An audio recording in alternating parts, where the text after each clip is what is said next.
ఈరోజు మిత్రులారా ఆలోచన చేయండి.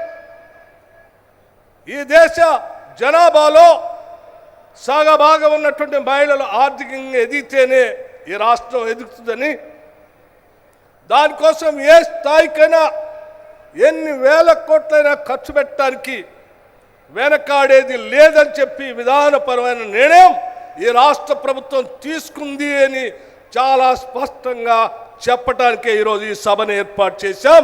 ఈ సభ ద్వారా రాష్ట్రంలో ఉన్న మహిళలందరికీ కూడా చెప్తా ఉన్నాం, ఈ ప్రభుత్వం మీది, ఈ ప్రభుత్వం మీది. మీరు ఏది కావాలనుకుంటే అది చేయడానికి రాష్ట్ర ప్రభుత్వం సిద్ధంగా ఉంది. ఎంత పెద్ద ఎత్తున ఖర్చు అయితే కూడా మీతో ఖర్చు పెట్టించడానికి రాష్ట్ర ప్రభుత్వం ద్వారా వడ్డీ లేని రుణాలు ఇవ్వటానికి రాష్ట్ర ప్రభుత్వం సిద్ధంగా ఉంది. ఆ సిద్ధంగా ఉంది కాబట్టే ధైర్యంగా ఈరోజు ఒక సంవత్సర కాలం పూర్తి చేసుకున్నటువంటి సందర్భంలో ఇక్కడ సభ పెట్టి ధైర్యంగా మేము చెప్పగలుగుతున్నాం. మాటలు చెప్పిపోవటానికి రాలేదు. గత ముఖ్యమంత్రి ఇదే వరంగల్ జిల్లాలో ఇక్కడికి వచ్చి కుర్చీ వేసుకొని జర్నలిస్ట్ సంబంధించిన కాలనీ కట్టిస్తాను, నేను తిరిగి నేను మళ్ళీ వస్తాను, నాకు దావత్ కూడా చేయాలా, నేనే కుర్చీ వేసుకొని కట్టిస్తా అని చెప్పి మాటలు చెప్పిపోయాడు. ఆయన కట్టించింది లేదు, కుర్చీ వేసుకున్నది లేదు, వీళ్ళు దావత్ ఇద్దామంటే మనిషి కనపడ్డది కూడా లేదు. కానీ మేము కేవలం ఎన్నికల సందర్భంలో రేవంత్ రెడ్డి గారు ఈ ఎన్నికల సందర్భంలో ఈ జిల్లాకు వచ్చి ఈ జిల్లాకు సంబంధించిన వరంగల్ పట్టణాన్ని నగరాన్ని మార్చడానికి కావాల్సిన నిధులు ఇస్తానని చెప్పి మాట ఇవ్వటమే కాకుండా కేవలం 6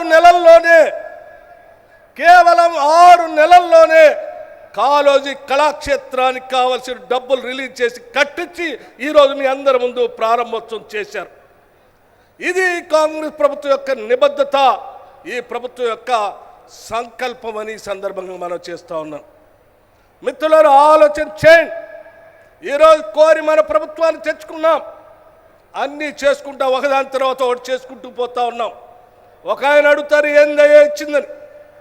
ఇచ్చినవన్నీ ఒక్కసారి చూస్తే నువ్వు కళ్ళు తిరిగి కింద పడతావు మిత్రమా. ఒక్కసారి మేము కేవలం 10 నెలల్లో ఇచ్చినటువంటి అంశాలన్నీ ఒకసారి చూసుకోండి. మీలాగా 3 ఎకరాల భూమనో ఇంటికో ఉద్యోగమనో చెప్పి మాయమాటలు చెప్పి మేము వదిలిపెట్టలేదు. పథకాలు చెప్పాం, చేయటమే కాకుండా వరంగల్ అంటేనే స్వేచ్ఛ, వరంగల్ అంటేనే భావ స్వేచ్ఛ, వరంగల్ అంటేనే అనేక భావజాలాలకి నిలయం.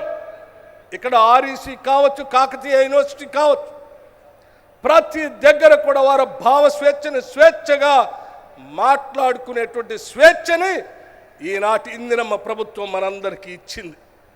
అందుకే ఈరోజు నిటారుగా నిలబడి ఎవరు ఏది కావాలన్నా చెప్పుకునేటువంటి పరిస్థితి కల్పించడమే కాదు, స్వేచ్ఛగా మీ భావజాలాన్ని చెప్పుకోవడానికి కావాల్సిన వాతావరణాన్ని, ఇది ప్రజాప్రభుత్వం, ప్రజల ప్రభుత్వం, మీకోసమే పనిచేస్తుంది అనేటువంటి సందేశాన్ని ఇస్తూ ప్రజల కోసం నిరంతరం పనిచేస్తామని మీ అందరికీ తెలియజేస్తూ మీ భావాల్ని, భావ స్వేచ్ఛని, మీ ఆలోచనల్ని పొనికి పుచ్చుకొని ఆ ఆలోచనలకు అనుగుణంగా శ్రీమతి ఇందిరాగాంధీ గారి ఆలోచనల్ని, కాళోజీ గారి స్ఫూర్తిని, మీ అందరి ఆలోచనల్ని దీవెనగా తీసుకొని ముందుకు పోతామని చెప్పి మీ అందరికీ సవినయంగా నేను మనవి చేస్తూ మరొక్కసారి రాష్ట్రంలో ఉన్న యావత్ మహిళా సోదరిమణులందరికీ ఇది ఒక శుభదినం.